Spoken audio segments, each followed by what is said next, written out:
지금 여기 계시며 말씀해 주시는 하나님, 내 삶에 역사하시는 신실한 나의 하나님을 찬양해.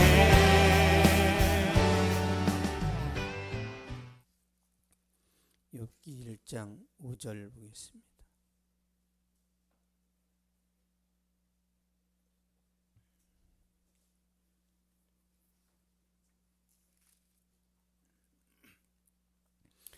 (1장 5절) 같이 읽겠습니다. 시작. 그들이 차례대로 잔치를 끝내면 욥이 그들을 불러다가 성결하게 하되 아침에 일어나서 그들의 명체대로 번제를 드렸으니 이는 욥이 말하기를 혹시 내 아들들의 죄를 범하여 마음으로 하나님을 욕되게 하였을까 함이라. 욥의 행위가 항상 이러하였더라. 아멘. 예배의 사람이 되자라는 제목으로 말씀 전하도록 하겠습니다.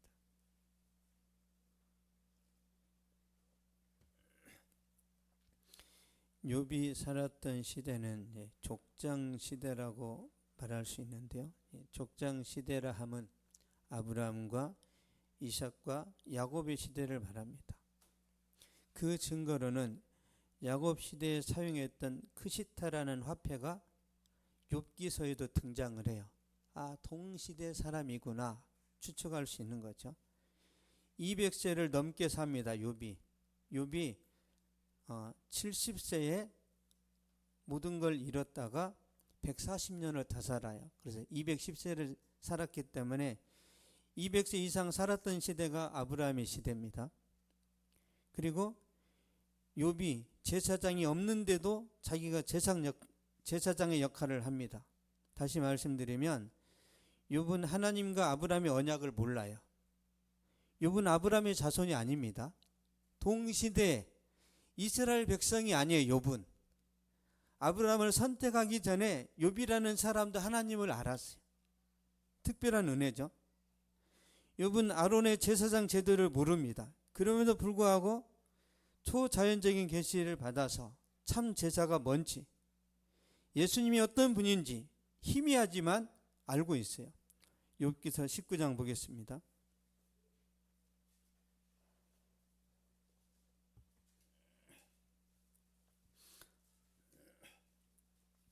욥기서 19장 25절 26절 시작. 내가 알기에는 나의 대속자가 살아계시니 마침내 그가 땅 위에 서실 것이라. 내 가족이 벗김을 당한 뒤에도 내가 육체 밖에서 하나님을 보리라. 아멘. 내가 알기에는 나의 대속자가 살아계시니 나의 대속자는 예수 그리스도입니다.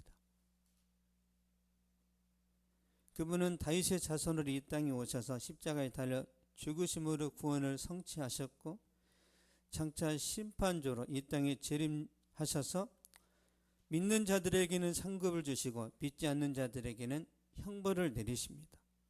욥이 그걸 알고 있어요. 욥이 마침내 그가 땅 위에 서실 것이라 심판주로 오신다는 거예요. 욥이라는 사람은 재림신앙으로 살아갑니다. 장차 심판주가 오신다. 그러니까 종말론적인 신앙으로 살아가니까 하루하루가 거룩해요. 그러므로 욥의 제사는 엄숙합니다. 욥의 예배는 깨끗하고 성결합니다. 욥은 흠이 없는 예배를 드려요. 왜요? 언제 예수님이 오실지 모른단 말이에요. 그래서 욥의 일상을 보면요, 욥기서 1장 4절 5절 보겠습니다. 1장 4절 5절 시작. 그의 아들들이 자기 생일에 각각 자기의 집에서 잔치를 베풀고 그의 누이 3명도 청하여 함께 먹고 마시더라. 그들이 차례대로 잔치를 끝내면 욥이 그들을 불러다가 성결하게 하되 아침에 일어나서 그들의 명수대로 번제를 드렸으니 이는 욥이 말하기를 혹시 내 아들들의 죄를 범하여 마음으로 하나님을 욕되게 하였을까 함이라. 욥의 행위가 항상 이러하였더라. 아멘. 욥이 그들을 불러다가 성결하게 하되, 욥의 아들들이 생일날 잔치를 한단 말이에요. 그러면 이제 누이들도 불러서 맛있게 먹고 마셨겠죠. 혹시나 먹고 마시는 가운데 하나님을 욕되게 했을까? 그런 마음인 거죠. 그래서 욥이 그 자식들을 위해서 하나하나 제사를 드리고 기도를 합니다. 욥은 가장이면서 제사장이에요. 욥은 죄와 싸우는 사람입니다. 우리도 죄와 싸우는 사람이에요. 우리도. 욥은 10명의 자녀, 특별히 7명의 아들을 위해서 번제를 드리는데요. 번제는 양이나 소를 완전히 태워드리는 제사입니다. 그러니까 제사 중에 제사는 번제예요. 하나도 남김없이 하나님께 태워드리는 제사예요. 우리가 먹을 것은 없어요. 그러니까 화목제라 하면, 화목제는 우리끼리 먹는 게 더 많습니다. 왜? 화목제 의미는 교제거든요. 식탁의 교제. 번제는 하나님만 드시는 거예요. 이 번제를 드릴 때 그들의 명수대로 번제를 드렸단 말이에요. 쉽게 말하면 양 한 마리 잡아서 퉁친 게 아니에요. 7명의 아들 그 명수대로 양이나 소를 잡아서 엄격하게, 정말 엄숙하게 예배를 드렸다는 거예요. 범사에 욥이 이렇게 행하였다는 거죠. 왜 그런가? 욥의 자녀들이 뭐 폭행을 저질렀습니까? 욥의 자녀들이 사기를 친 것도 아니고 자녀들이 음란한 것도 아니에요. 전혀 아닙니다. 이유는 딱 하나예요. 혹시 내 아들들이 죄를 범하여, 그러니까 욥의 눈에는 아들들이 죄가 있다라는 게 안 보인다니까요. 깨끗하고 성실하고 타의 모범이 되는 삶을 살아가고 있지만 혹시 그래도 죄가 있을까 봐 그래서 제사를 드린 거예요. 혹시 내 아들들이 죄를 범하여 마음으로 하나님을 욕되게 하였을까 함이라. 겉으로 드러나는 죄는 없지만 혹시 마음으로 하나님을 원망하지는 않았을까? 신앙이 나태해진 것은 아닌가? 첫사랑을 잃어버린 건 아닌가? 욥은 혹여라도 자녀들의 신앙이 변질될까 봐 항상 점검하고 거룩하게 하나님 앞에 예배를 드립니다. 그랬을 때 하나님이 욥을 극찬을 해요. 욥기 1장 8절 보겠습니다.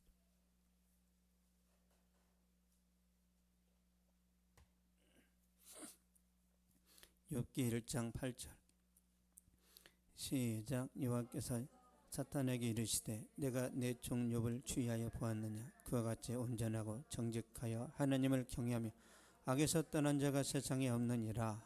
아멘. 그와 같이 온전하고 정직하여 하나님을 경외하며 악에서 떠난 자가 세상에 없느니라. 하나님이 사탄에게 욥을 자랑해요. 여러분도 자랑의 대상이 되기를 원합니다. 욥은 하나님 중심의 삶을 살아요. 특별히 욥은 예배의 사람입니다. 욥은 부자였을 때도 전심을 다해서 예배드리고요. 형통할 때도 항상 최선을 다해서 예배를 드립니다. 그러나 망했을 때도 원망하지 않고 하나님께 예배를 드린단 말이에요. 10명의 자식이 한날에 죽었습니다. 모든 재산이 다 한순간에 사라졌어요.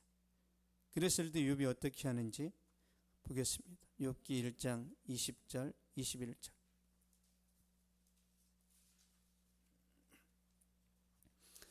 시작. 욥이 일어나 겉옷을 찢고 머리털을 밀고 땅에 엎드려 예배하며 이르되 내가 모태에서 알몸으로 나와 싸운즉 또 알몸이 그리로 돌아가올지라. 주신 이도 여호와시요 거두신 이도 여호와시 이와 이름의 찬송을 받으실지니이다 하고. 아멘. 욥이 일어나 겉옷을 찢고 머리털을 밀고 땅에 엎드려 예배하며 예배드려요. 자식이 다 죽었는데 찬송합니다. 우리는 원망을 할 텐데 욥은 그 가운데서도 하나님께 경배드리고 찬양을 하는 거죠. 그런데 더 나아가서 욥은 심지어 자신이 죽을 병에 걸렸는데도 하나님을 원망하지 않고 하나님께 감사를 드립니다. 범죄하지를 않아요. 교회 오빠라는 다큐멘터리 영화가 있는데요. 거기 이관희 집사와 오은주 집사의 암 투병기를 다룬 영화입니다. 이관희 집사는 대장암 4기이고 아내 우은주 집사는 혈액암 4기입니다. 그 가정에는 2살짜리 어린 딸아이가 있어요. 그런데 이관희 집사의 어머니, 이 모친이 유서를 남기고 죽습니다. 아들 미안해, 내가 해줄 게 아무것도 없네. 그냥 죽어버려요. 자기도 암 말기, 아내도 암 말기인데 어머니는 자살을 했어요. 그런 가운데서도 이관희 집사의 믿음이 흔들리지 않습니다.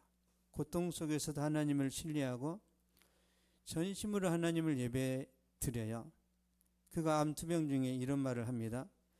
주님은 눈부신 삶을 사는 사람을 증거로 삼기도 하지만 나처럼 고통 속에서 주님을 놓지 않으려는 사람도 증거로 삼는 것 같다. 자기처럼 그냥 고통 속에 죽어가는 사람일지라도 하나님은 쓰신다는 거죠.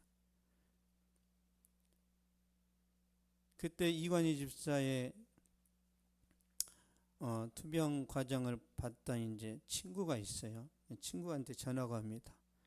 나 이제 예수님 믿어보려고. 네가 믿는 그 하나님 나도 한번 믿어볼게. 네가 믿는 그 예수님이란 분 좋으신 분 맞지? 그래서 이 친구가 교회를 다니게 됩니다. 근데 이관희 집사는 40세에 하나님의 부르심을 받고 오은주 집사는 이제 완치가 돼서 딸아이를 키우고 있는데요. 이게 영화로 나왔단 말이에요. 이 영화를 통해서 암으로 투병하는 사람들이 많은 위로를 받습니다. 특히 고통을 참는데 하나님 나 너무 아파요. 모든 암 환자도 이걸 다 알거든요. 아프다는 의미가 참아야 되는데 참을 수가 없는. 그래서 교회를 다니든 안 다니든 암 환자들이 다 위로를 받았답니다. 그리스도인들은 자신의 인생과 신앙을 다시 한번 돌아보는 시간을 가졌대. 진짜 내 신앙은 참 신앙인가? 나는 정말 예수님을 제대로 믿는가? 그래서 많은 사람들에게 자신을 돌아보게 하는 그런 영화였고요. 세상 사람들에게도 감동을 줬는데 세상 사람들에게는 삶과 죽음의 문제는 뭔가?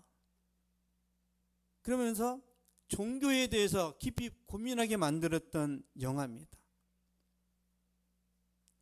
고통과 죽음 앞에서도 하나님을 예배했던 이관희 집사님의 모습은 욥하고 비슷합니다. 욥하고. 많은 사람들이 감동을 했어요. 근데 이 영화에 보면 이런 노래가 나와요. 욥의 고백이라는 CCM 복음성가인데요. 철저히 무너진 삶 속에서 하나님 나에게 역사하시고 믿음의 시선을 허락하사 주를 주목하게 하시네. 때로는 견디기 힘들 때도 하나님 언제나 함께 하시며 은혜와 진리의 성령 주사 주만 바라보게 하시네. 내가 봅니다. 영원한 주를 봅니다. 귀로만 들었으나 이젠 봅니다. 내가 봅니다. 존귀한 주를 봅니다. 연약한 내 영혼이 이젠 주를 봅니다. 고난의 끝자락에서 하나님의 음성을 들었던 욥의 고백이에요. 욥이 이런 고백을 했습니다. 욥기서 42장 5절 보겠습니다.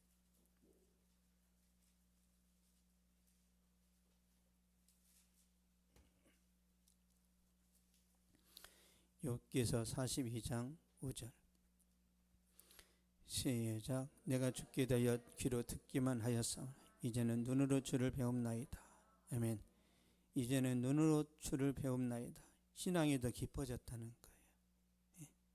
구원받은 얄팍한 신앙에서 더 깊은 신앙으로 들어갔으니까 고난 속에서 예배를 멈추지 않았던 욥에게 하나님이 더 큰 은혜를 주신 거예요. 더 주님의 임재를 깊이 경험하고 영혼의 만족을 얻습니다. 여러분, 물질로 이 세상 것으로 우리 영혼은 만족이 안 돼요. 오직 주님으로 만족을 얻습니다. 믿습니까? 저와 여러분의 이 마음의 공허함은 이 세상 것으로 해결이 안 돼요. 오직 하나님만이 채워주십니다.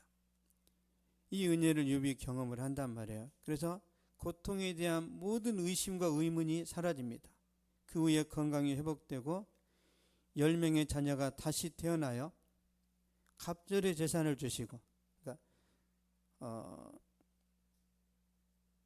욥기 42장 10절 한번 볼까요? 욥기 42장 10절.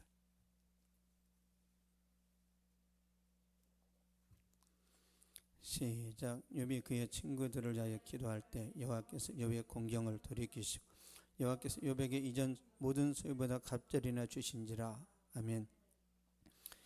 여호와께서 욥의 공경을 돌이키셨다는 것은 병을 고쳐주셨다는 거예요. 고쳐주셨고 이전 모든 소유보다 갑절이나 주셨어요. 예. 자식도 10명의 자식은 천국 갔잖아요. 또 10명이 태어났으니까 20명이 됐죠. 욥이 70살이었는데 140살 더 살았단 말이에요. 예. 그러니까 수명도 2배로 늘어나고, 그리고 욥의 재산도 2배로 늘어나고, 욥이 펼쳤던 영향력도 2배 이상으로 늘어납니다. 다 2배 이상 늘어나요. 멋있죠?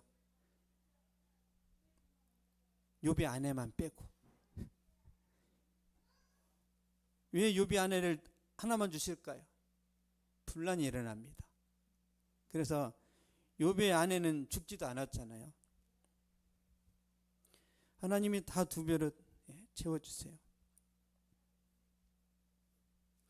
욥이 믿음의 모델이고 또 오래 참고 인내하는 그런 신앙의 모범이 되었는데요.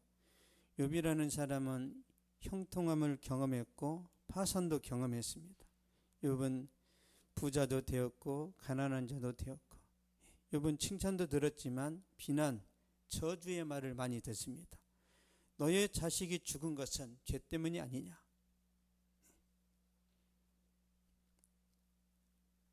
뭔가 원인이 있지 않았냐, 그래서 하나님이 징계하신 것이 아니냐. 이게 욥의 세 친구의 주장입니다. 너의 자식들이 빨리 죽은 것은 분명히 문제가 있어. 근데 실상은 그렇지 않단 말이에요. 그러니까 욥의 친구들의 생각은 뭐냐면 원인이 있기 때문에 결과가 온 게 아니냐, 죄 때문에 죽음이 온 것이 아니냐, 그런 이제 사상을 갖고 있습니다. 욥은 아니야, 죄가 없어도 고난이 올 수 있어. 이게 욥의 주장이에요. 죄가 없어도 고난 당한 사람이 누구예요? 요셉, 다니엘, 욥. 그래서 이 사람들이 크게 쓰임 받습니다. 죄가 없는데 왜 고난을 주시죠? 겸손하게 만들어서 더 크게 쓰시려고. 그런데 욥의 세 친구는 이해가 안 가요. 욥이 네가 그렇게 고난 당하는 것은 네가 가난한 자들을 도와줬던 것은 다 가식이었고 네가 노력했던 모든 것들은 의미가 없는 거야. 욥의 그 삶에 대해서 다 폄하를 했단 말이에요. 엄청난 저주의 말을 들었어요. 또 욥은 죽음도 경험하고 부활도 경험을 합니다. 그럼에도 불구하고 욥은 어떤 상황에서도 예배를 멈추지 않아요.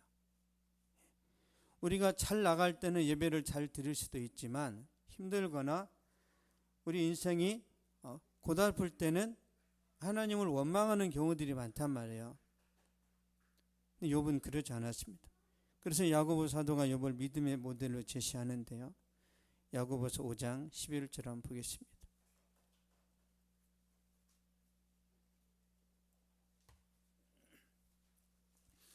야고보서 5장 11절.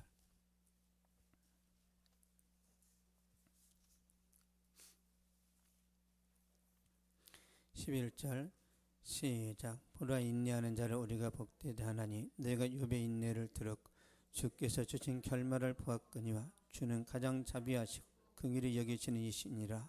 아멘. 주께서 주신 결말을 보았거니와, 욥에게 좋은 결말을 주신 하나님은 여러분에게도 좋은 결말을 주십니다. 가장 자비하시고 긍휼이 많으신 하나님이 여러분에게 아름다운 결말을 주실 거예요. 그래서 참 예배자의 삶은 은혜롭습니다.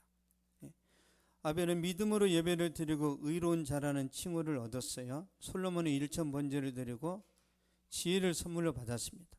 솔로몬은 돈을 구한 게 아니에요. 그 수많은 백성들을 다스릴 수 있는 지혜가 필요했던 거죠. 엘리야는 목숨을 걸고 예배를 드렸는데 성령의 불이 임했고 그 능력으로 아세라 선지자, 바알 선지자 850명을 죽이고 이스라엘 땅에 있는 우상을 다 청소를 합니다. 목숨 걸고 예배 드릴 때 하나님이 주신 능력이에요. 다윗은 상한 심령으로 예배를 드려서 죄사함을 받았어요. 근데 밧세바를 강간한 이후에 죄사함을 받은 이 예배를 드린 다음에 다윗 왕이 선지자, 그러니까 왕이지만 이때부터 다윗은 선지자의 역할도 합니다. 더 확장돼요. 상한 심령으로 예배 드린 다음에 다윗의 사역이 더 확장됩니다. 시편 보겠습니다. 51편 16절 17절.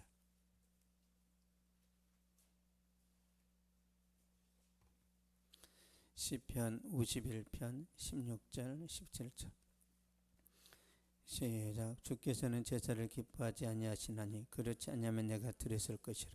주는 번제를 기뻐하지 아니하시나이다. 하나님께서 구하시는 제사는 상한 심령이라. 하나님의 상하고 동의하는 마음을 주께서 멸시하지 아니하시리이다. 아멘. 주님은 제사를 기뻐하지 아니하신다. 이거는요, 소를 잡아드리고 양을 잡아드리는 형식적인 제사를 말하는 거예요. 하나님이 진짜 제사를 싫어하냐? 그렇지 않아요.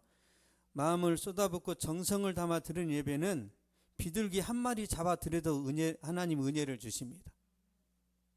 그런데 소를 잡았는데도 마음이 하나님께 없다. 이런 제사를 하나님이 싫어하신다는 것을 다윗이 알고, 하나님이 내게 원하시는 것은 상한 심령이구나. 내 마음을 찢고 진심으로 예배 드리는 그 예배를 하나님이 기뻐하시는구나. 다윗이 이걸 깨닫는단 말이에요. 이때부터 다윗이 더 풍요롭게 영적으로 풍성한 삶을 살아가게 되는 거죠. 21세기를 살아가는 우리는 풍요의 시대를 맞이했습니다. 우리나라 5천년의 역사 가운데 이처럼 부유한 적이 없습니다. 저는 하나님의 축복이라고 믿습니다.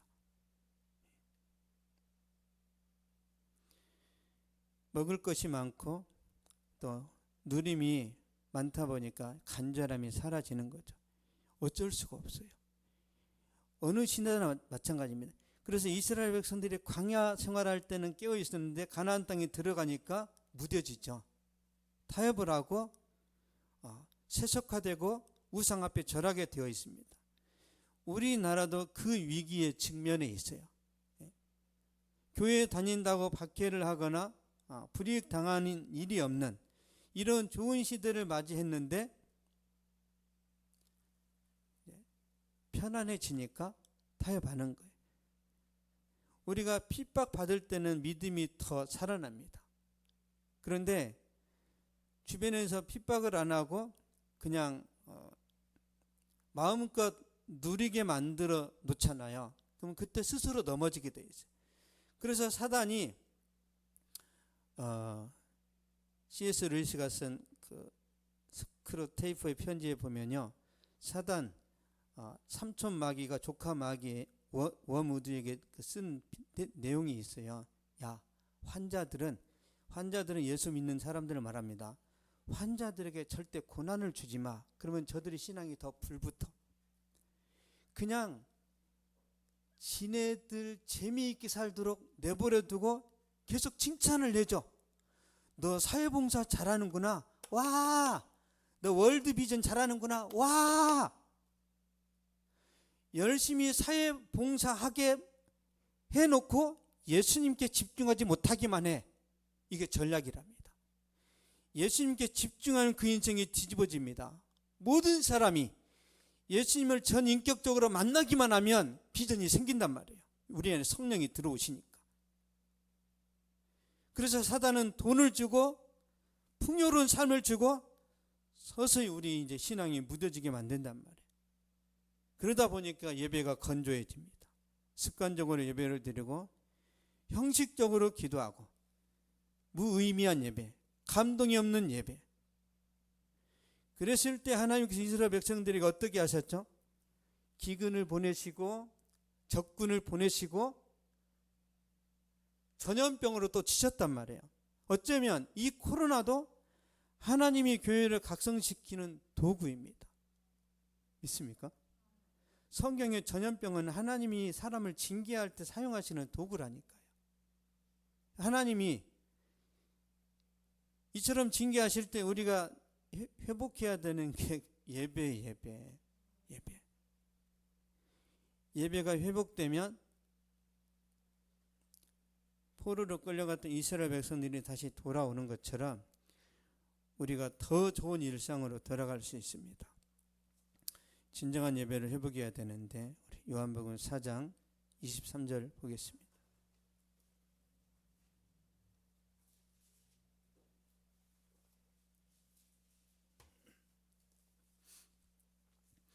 요한복음 4장 23절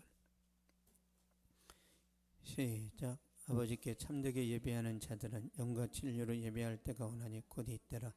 아버지께서는 자기에게 이렇게 예배하는 자들을 찾으시느니라. 아멘. 하나님은 자기에게 이렇게 예배하는 자들을 찾으신대요. 그러니까 우리가 열심히 예배 드리는 거 뭐 열심히 드려야 되지만 그게 본질은 아니에요. 이렇게 조건을 맞춰야 돼요. 영과 진리로. 여기서 영은 성령을 말합니다. 우리 영이 아니에요. 우리 영이 성령. 여기서 진리는 말씀입니다. 알레테이아 말씀을 말해요. 그러니까 예배 드릴 때 성령과 말씀이 근거해서 드려야 된단 말이에요. 최선을 다해서가 아니에요.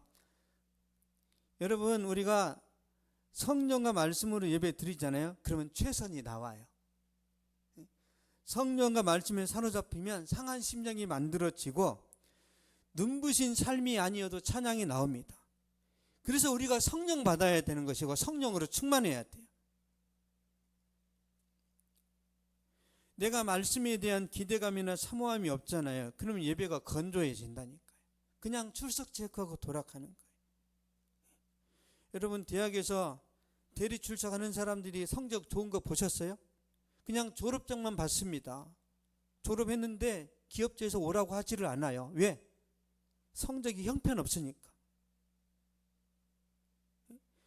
하나님께 나와서 출석 체크만 하는 사람들이 있어요. 이 사람들은 들러리입니다. 여러분 제가 신학할 때요. 교수님들이 자주 이런 말을 했어요. 학생들이 막 100명이 쫙 앉아 있습니다. 여러분 여기 있는 사람들이 다 목회할 줄 아십니까? 또 일부만 할 겁니다. 나머지는 들러리입니다. 구원을 못 받았다는 말이 아니라 많은 사람들이 그 길 가야 되는데 그 힘든 길을 정형화시켜서 5명만 신학을 하면 얼마나 재미가 없겠어요. 많이 모이게 해서 외롭지 않게 많은 친구들도 사귀면서 그렇게 공부하게 한 다음에 소수의 사람은 목회를 한답니다. 그러므로 신학을 하다가 나중에 목회를 안 하더라도 상처받지 마세요. 구원받은 게 제일 중요하니까. 그렇지만 더 중요한 건 그거죠. 이 본질, 이 말씀 붙든 사람들은요, 그 길에서 떠나질 않습니다. 그래서 저는 개인적으로 우리 교회 모든 성도들이 성령과 말씀이 온전히 사로잡혀서 눈부신 삶이 아니어도 찬양이 늘 흘러나오고 모든 것을 잃었음에도 하나님을 예배할 수 있는 그런 축복이 임하기를 원합니다. 내가 다 잃었는데도 하나님을 찬양하잖아요. 그 하나님이 부활시킵니다.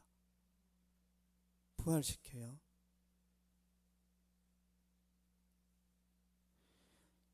하나님께서 삶과 죽음을 경험한 사람, 큰 부자였다가 도산에서 완전히 파산을 경험한 이 사람을 하나님이 안 쓰시겠어요? 여러분 쓰십니다. 성공과 실패를 둘 다 경험한 사람이 진짜 멋진 멘토가 될 수 있는 거예요. 왜? 실패를 경험했으니까. 그래서 하나님이 욥을 쓰신 것처럼 여러분도 쓰십니다.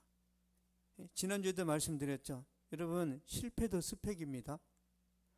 여러분, 우리의 실패와 우리가 받은 이런 상처가 다 불필요한 게 아니라 여러분의 상처와 실패 때문에 여러분이 더 겸손해지고 더 온유해지고 성숙해진단 말이에요.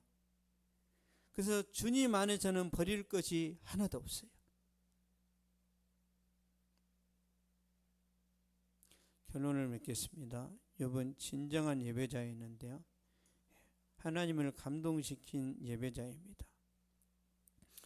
또한 이번 이 시대를 살아가는 그리스도인들에게 자극을 주고 도전을 주는 진짜 예배자인데요, 이번 우리를 잠자는 신앙에서 깨우는 그런 역할을 하고 있습니다.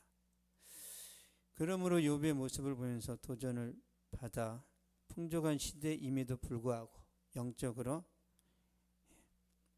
열정적인 예배를 드리고 성령께 사로잡혀서 거룩한 삶을 살아감으로 인해 저와 여러분의 인생 가운데 은혜가 전혀 고갈되지 않는, 그래서 죽는 날까지 형통한 그런 축복을 받아 누리시길 바랍니다. 기도하겠습니다. 거룩하신 아버지, 감사합니다. 욥을 통해서 예배의 모범을 보여주시고 우리로 하여금 다시 우리 자신을 돌아보고 또 자극받고 도전할 수 있는 은혜 베풀어 주시니 감사합니다. 하나님의 말씀과 성령으로 충만하여 하나님 기뻐하시는 예배를 드리고 하나님 말씀 순종함으로 우리가 주님 앞에서 축복의 통로로 쓰임받게 될 줄로 믿습니다. 비록 더딜지라도 하나님의 뜻과 하나님의 선한 계획에 성도들의 가정과 직장과 사업 가운데서 나타나게 하여 주시고 마지막에 웃게 하여 주시옵소서.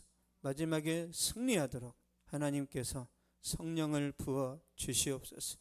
지금은 우리 주 예수 그리스도의 은혜와 하나님의 사랑과 성령의 위로 교통 교제하심이 이 시간 예배를 드리고 돌아가는 모든 발걸음 위에 저들의 가정과 학교와 직장과 사업 위에 또한 이 민족과 세계 선교지 위에 이제로부터 영원토록 항상 함께 있을지어다. 찬양해 사랑을 주신 주 찬양